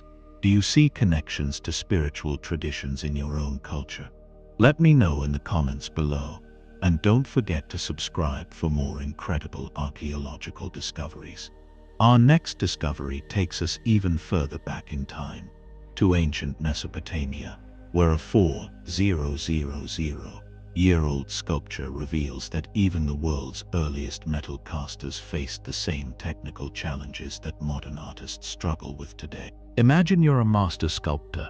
4,000 years ago in ancient Mesopotamia, you've been commissioned to create a life-size bronze head of a ruler, a project that will require you to work with dangerous molten metal, complex molds and techniques that are still challenging even today. One mistake could ruin months of work and waste precious materials that might have come from over 1,000 miles away. This is exactly what happened to the unknown artist who created one of the earliest known life-size lost wax metal sculptures to survive. And thanks to modern technology, we can now see exactly what went wrong. To understand why this discovery is so significant, we need to talk about the incredible technical achievement that bronze casting represented in the ancient world. We're talking about the period around 2000 BC, when most of the world was still working primarily with stone and wood. Creating large metal sculptures required mastering complex metallurgy, understanding how different metals behave when heated, and developing sophisticated mold-making techniques. Jean-François de la Pérouse, a conservator at the Metropolitan Museum of Art, explains that creating large metal sculptures is inherently risky. You're dealing with copious amounts of molten metal, exposure to dangerous chemicals, and intense heat from the casting process. The materials themselves are incredibly heavy. Auguste Rodin's famous The Thinker, for example, weighs about 2,000 pounds. But weight and danger weren't the only challenges. The metals needed for bronze casting were often difficult to source. The copper used in the massive bronze equestrian statue of Marcus Aurelius in Rome likely came from Cyprus, more than 1,000 miles away. In the ancient world, transporting heavy materials across such distances required extensive trade networks and enormous resources. Above all, it's the unpredictable nature of metal solidification that makes creating such sculptures so challenging. As de la Pérouse explains, ancient artists had to push the envelope of what was technically possible. They were working without modern temperature controls, without precise timing mechanisms, and without the metallurgical knowledge we have today. For years, archaeologists believed this 4,000-year-old Mesopotamian head was virtually solid bronze. It was an impressive piece, likely depicting a ruler, with fine details and sophisticated craftsmanship. But when researchers at the Metropolitan Museum decided to examine it using X-ray computed tomography, they discovered something remarkable. The CT scans revealed that the head wasn't solid at all. Instead, it had been cast around a ceramic core that was fixed in place using metal supports. This was a much more complex technique than previously thought, showing that ancient metal workers were using sophisticated methods to reduce weight and save precious bronze. But the scans also revealed something else, evidence of the same problems that modern metal casters still face today. The sculpture contained many pockets of trapped gas and areas where additional metal had been needed to fill gaps in the initial casting. These are classic problems that occur when molds aren't properly vented, or when the molten metal doesn't flow smoothly into all areas. As De La Perouse explains, casting a sculpture in what appears to have been a poorly vented mold was dicey and resulted in significant flaws that almost doomed a project on which considerable material and artistic resources had already been expended. Think about what this means. The artist was facing the same technical challenges that modern sculptors deal with, but without any of our modern tools or knowledge. What's fascinating is how the ancient artist solved these problems. The CT scans show evidence of repairs and additions where the initial casting had failed. The artist had to go back in and fill gaps, smooth out imperfections, and essentially salvage what could have been a complete disaster. This connects to bronze casting traditions found throughout the ancient world. The Chinese were developing sophisticated bronze casting techniques around the same time, and later the Greeks and Romans would push these techniques even further. But this Mesopotamian head shows us that even the earliest practitioners were attempting incredibly ambitious projects. De La Perouse suggests that the artist who made the head was probably more accustomed to carving stone and wasn't experienced with casting metal. This gives us insight into how artistic techniques evolved. Master stone carvers were probably transitioning to metal work, learning through trial and error how to work with this new medium. What's remarkable is that even today, with all our modern technology and scientific understanding, metal casting remains extremely difficult. As De La Perouse notes, even now, this process is extremely difficult to accomplish successfully. The fact that ancient artists were attempting and succeeding at such complex projects shows incredible ingenuity and persistence. This discovery tells us something important about ancient craftsmanship and artistic ambition. These weren't primitive people making simple objects. They were skilled artisans pushing the boundaries of what was technically possible, creating works of art that rival anything produced today. The use of a ceramic core shows that ancient metal workers were innovating constantly. They figured out that they could reduce the amount of precious bronze needed while still creating a life-size sculpture. This kind of material-saving innovation was crucial when metals had to be transported over vast distances. But beyond the technical aspects, this sculpture tells a human story. Somewhere in ancient Mesopotamia, an artist struggled with the same frustrations that modern sculptors face. They dealt with failed castings, had to problem solve on the fly, and ultimately created something that would survive for 4,000 years. This discovery also highlights how modern technology is revolutionizing archaeology. Without CT scanning, we would never have known about the internal structure of this sculpture or the challenges its creator faced. It shows how non-invasive techniques can reveal hidden stories without damaging precious artifacts. The fact that this ancient artist faced the same technical challenges as modern sculptors creates a direct connection across millennia.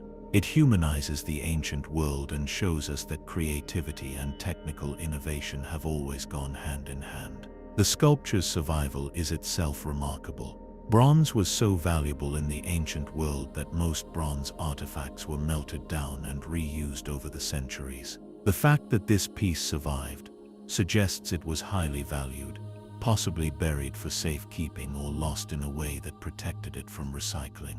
The level of detail visible in the sculpture, despite the casting problems, shows that the artist was highly skilled. The facial features are realistic and carefully rendered, suggesting this was created by someone with extensive experience in portraiture, even if they were new to bronze casting.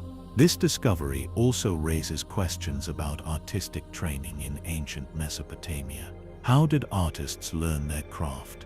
Were there formal workshops or guilds? The transition from stone carving to metal casting suggests there were systems in place for artists to acquire new skills. What do you think about these ancient technical challenges? Are there modern skills or crafts that you think would be just as difficult for ancient people to master? Share your thoughts in the comments below. Our next discovery takes us from the technical challenges of ancient art to the world of ancient mystery solving, where a simple piece of graffiti carved by a shepherd has helped solve one of archaeology's most debated questions. Picture the Athenian Acropolis as it stands today, Minos crowned by the majestic Parthenon, one of the most recognizable buildings in the world. But what if I told you that before the Parthenon was ever built, there was another structure up there, a building so mysterious that scholars have been arguing about its very existence for decades? And what if I told you that this 2500-year-old mystery was finally solved by graffiti carved by a shepherd named Mykon?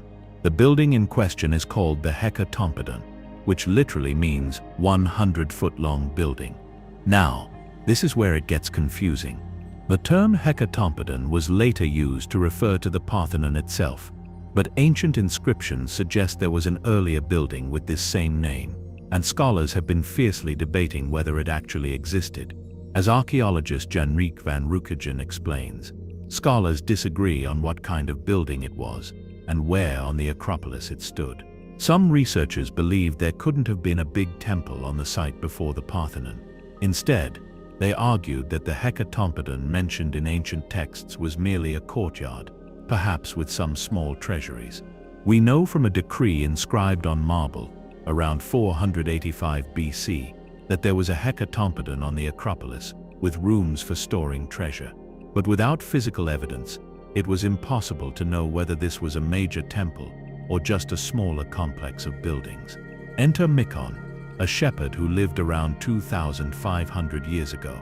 Like many shepherds of his time, Mykon spent long hours watching his flocks in the hills around Athens.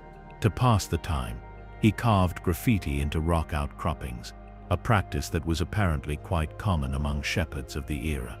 On Barraco Hill, about 12 miles south of Athens, near the town of Very, Van Roekegen and University of Tennessee classicist Merle Langdon were studying these ancient shepherd carvings. Among about 2,000 other figures created by shepherds over the centuries, they identified something extraordinary. Dating to the late 6th century BC, they found a carving that depicts a large colonnaded building, accompanied by the phrase the Hecatompedon of or by Mykon. This simple piece of graffiti would prove to be the key to solving a major archaeological mystery. Here's why this discovery is so important. The graffito dates to at least 50 years before the construction of the Parthenon. This means that when Mykon carved his graffiti, there was already a building called the Hecatompedon standing on the Acropolis, and it was significant enough that a shepherd 12 miles away could see it and thought it was worth depicting. Think about what this means for our understanding of ancient Athens. Before the famous building program that gave us the Parthenon around 450 BC, there was already an impressive temple on the Acropolis. This earlier Hecatompedon was substantial enough to be visible from miles away and recognizable as a major architectural achievement. Mykon's graffiti gives us something incredibly rare in archaeology: the perspective of an ordinary person from the ancient world. This wasn't a royal inscription or a formal dedication. This was just a shepherd who looked up at the Acropolis during his daily wanderings and was impressed enough by what he saw to carve a picture of it. This discovery shows how archaeology often works like detective fiction. Sometimes, the most important clues come from unexpected sources. Who would have thought that ancient graffiti carved by a shepherd would solve a debate that had been raging among scholars for generations? The fact that there are about 2,000 shepherd carvings in this area tells us something interesting about ancient Greek society. These weren't just random scratches in rocknate. They were a form of communication and record-keeping among people who spent their lives in the hills around Athens. Mykon's carving shows us that the earlier Hecatompedon was a substantial colonnaded building, essentially a temple with columns. This confirms that even before the classical period we associate with the Parthenon, Athens was already creating impressive architectural monuments. This discovery highlights something crucial about archaeology. Sometimes the most important historical evidence comes from ordinary people rather than kings and priests. Mykon wasn't a nobleman or a scholar, but his simple graffiti has provided evidence that eluded archaeologists for decades. The fact that researchers were systematically studying these shepherd carvings shows how modern archaeology has expanded beyond just looking for treasure or major monuments. Today's archaeologists recognize that every aspect of ancient life, even graffiti, can provide crucial historical information. Understanding the Acropolis before the Parthenon is incredibly challenging because the later construction destroyed or buried much of the earlier evidence. Buildings were torn down, foundations were reused, and the landscape was completely transformed. This makes discoveries like Mykon's graffiti even more valuable. This discovery connects to modern urban archaeology, where researchers study how cities evolved over time. Just as archaeologists today excavate beneath modern cities to understand their ancient foundations, studying the pre-Parthenon Acropolis helps us understand how Athens developed into a major power. What I find most compelling about this discovery is the human element. Across 2,500 years, we're connected to Mykon through his simple act of carving a picture. He saw something that impressed him and wanted to record it. In a way, he was doing exactly what we do today when we take photos of impressive buildings. The shepherd carvings at Veri represent a unique archaeological resource. They provide insights into rural life around Athens, showing us what ordinary people found noteworthy enough to record permanently in stone. It's a form of ancient social media, if you will. The discovery also raises interesting questions about literacy and artistic expression in ancient Greece. While Mykon could carve recognizable images and write simple phrases, we don't know much about his formal education. His graffiti suggests that even people in relatively humble occupations had some artistic skills and could write. The fact that Mykon specifically labeled his carving as the Hecatompedon suggests that this building was well known and recognizable to people throughout the region. It wasn't just a local landmark, it was significant enough to be famous even among rural populations. This discovery also demonstrates the value of persistence in archaeology. Van Rooijen and Langdon had to examine thousands of carvings to find this one crucial piece of evidence. It shows how important systematic study can be, even of material that might seem unimportant at first glance. Before we move to our final discovery, I want to ask you something. Have you ever carved your name or drawn a picture somewhere, maybe on a tree or in wet concrete?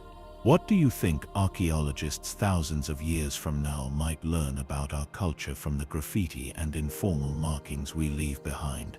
Share your thoughts in the comments. Our final discovery takes us to the archives of the British Museum, where scholars have deciphered ancient tablets that reveal how lunar eclipses terrified Babylonian kings, and sometimes even cost them their lives.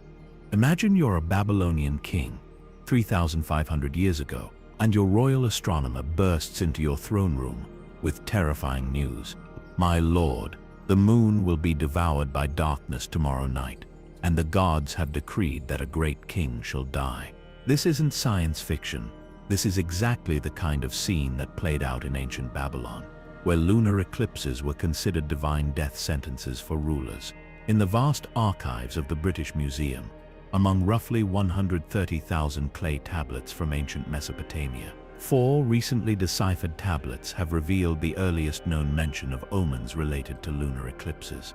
These tablets, written in Old Babylonian between 1900 and 1600 BC, contain 61 dire forecasts that would have struck terror into the hearts of ancient kings. Before we dive into these apocalyptic predictions, let's talk about the incredible challenge of translating these tablets.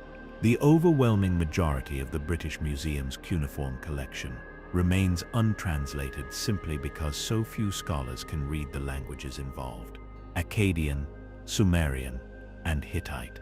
It's like having a massive library where only a handful of people in the world can read the books. To understand why these eclipse omens were so terrifying, we need to understand how the Babylonians viewed the universe. As Assyriologist Andrew George explains, the sky and the earth were mirror images.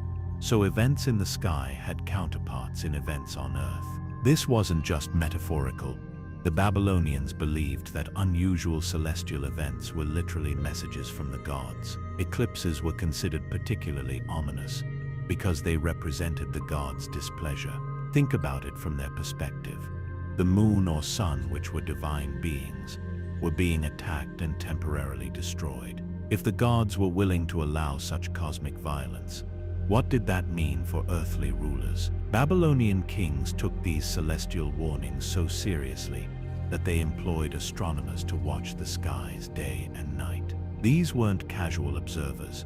They were professional sky watchers whose job was to keep the king informed about potential divine threats. The astronomers recorded their observations on tablets so the king could be made aware of what might befall his empire. As George notes, celestial divination was a serious business practiced in royal courts as a way of understanding the gods' intentions. This wasn't superstition, it was official government policy. Major decisions about war, trade, and governance were influenced by what the astronomers saw in the sky. The recently translated tablets contain predictions that read like a catalogue of ancient nightmares. If an eclipse occurs in the evening watch, it signifies pestilence, reads one passage. Another warns that if an eclipse takes place on the 15th day of Nisanu, the first month of the year, there will be famine, and people will sell their infant children for silver. The predictions were carefully categorized based on when eclipses occurred.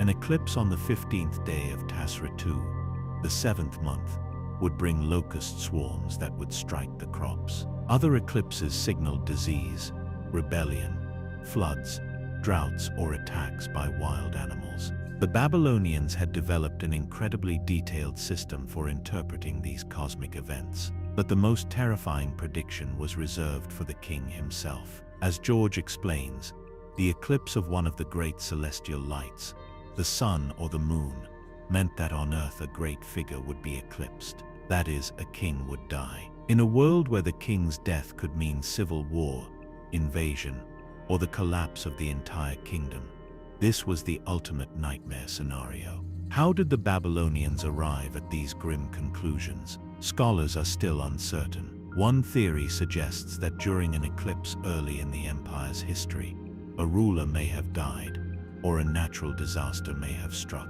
From that point on, eclipses became inextricably connected with death and devastation in the Babylonian mind. But Babylonian kings weren't helpless in the face of these cosmic threats.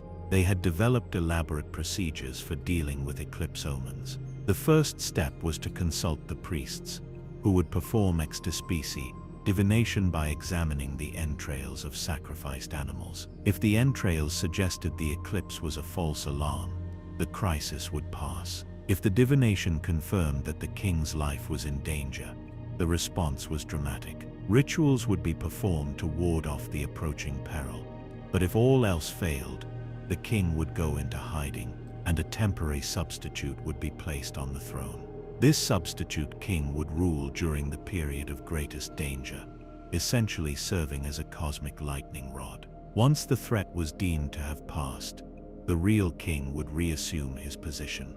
But the substitute king's fate was sealed mystistes. He would be executed to dispose of any lingering evil. It's a chilling reminder of how seriously the Babylonians took these celestial omens. What's fascinating is that the Babylonians were simultaneously the most advanced astronomers of their time, and deeply mystical in their interpretation of what they observed. They could predict eclipses with remarkable accuracy, but they viewed these predictions through a lens of divine communication rather than natural phenomena. The Babylonians developed mathematical models that allowed them to predict eclipses years in advance. Their astronomical observations were so accurate that modern astronomers still use Babylonian eclipse records to study historical changes in the Earth's rotation. Yet they interpreted these precisely predicted events as messages from angry gods. The Babylonian fear of eclipses wasn't unique. Cultures around the world developed similar beliefs about eclipses being dangerous omens.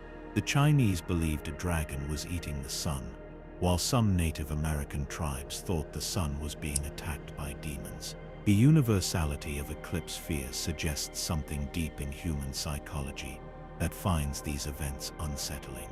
Even today, some people experience anxiety during eclipses, and emergency rooms sometimes report increases in unusual behavior during these events.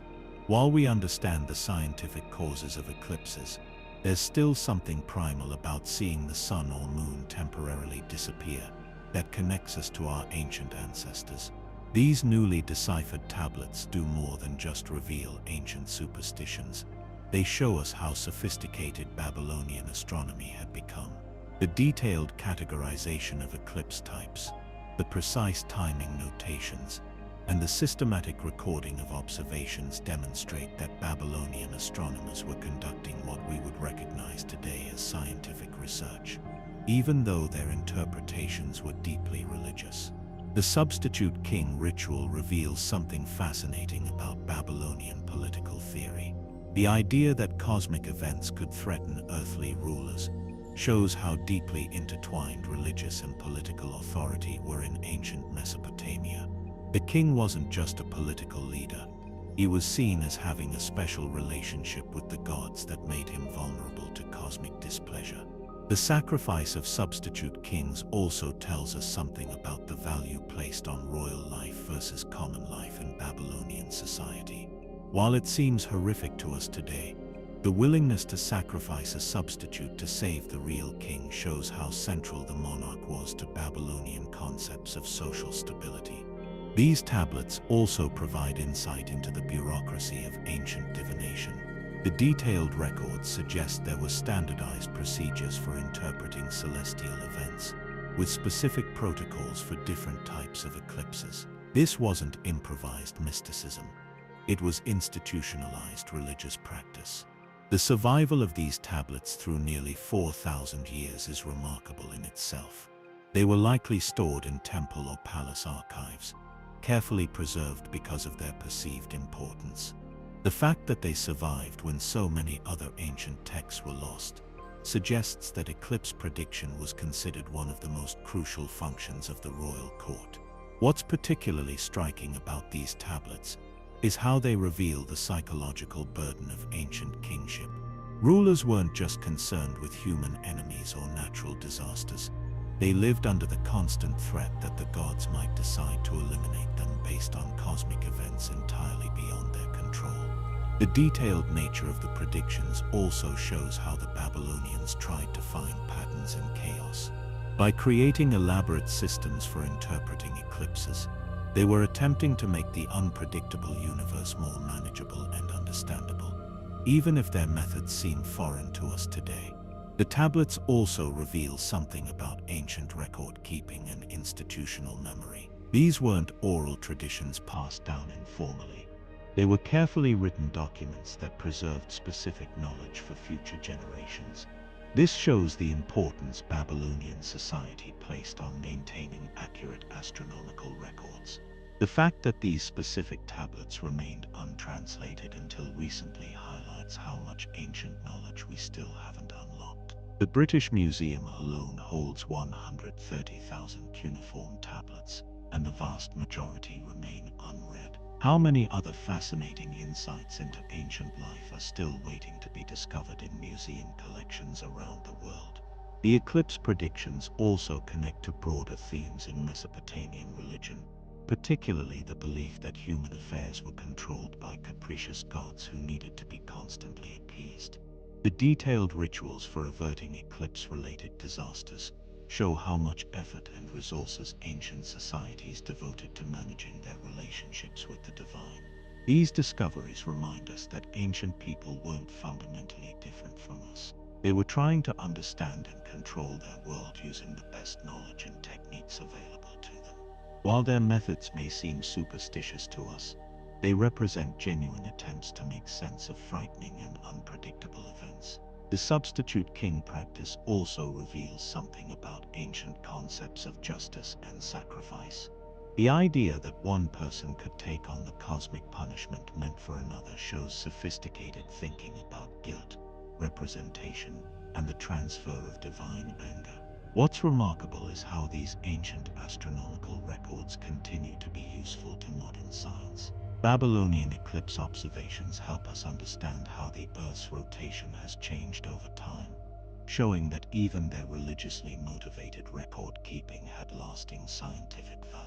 I'd love to hear your thoughts on these ancient prophecies. Do you think there are modern equivalents to the Babylonian fear of eclipses? How do you think people thousands of years from now will view our current beliefs and superstitions? Drop your thoughts in the comments below. And if you've enjoyed this journey through these 5 incredible archaeological discoveries, make sure you've subscribed and hit that notification bell. Each of these finds has fundamentally changed how we understand ancient civilizations, and there are undoubtedly more groundbreaking discoveries waiting to be made. From the lost Maya dynasty of Choctaw to the golden shaman of Panama, from the technical struggles of ancient Mesopotamian sculptors to the graffiti that solved an Athenian mystery, to the apocalyptic fears of Babylonian kings, these discoveries remind us that the past is never truly past. It's constantly being rediscovered, reinterpreted, and brought back to life through the dedicated work of archaeologists around the world.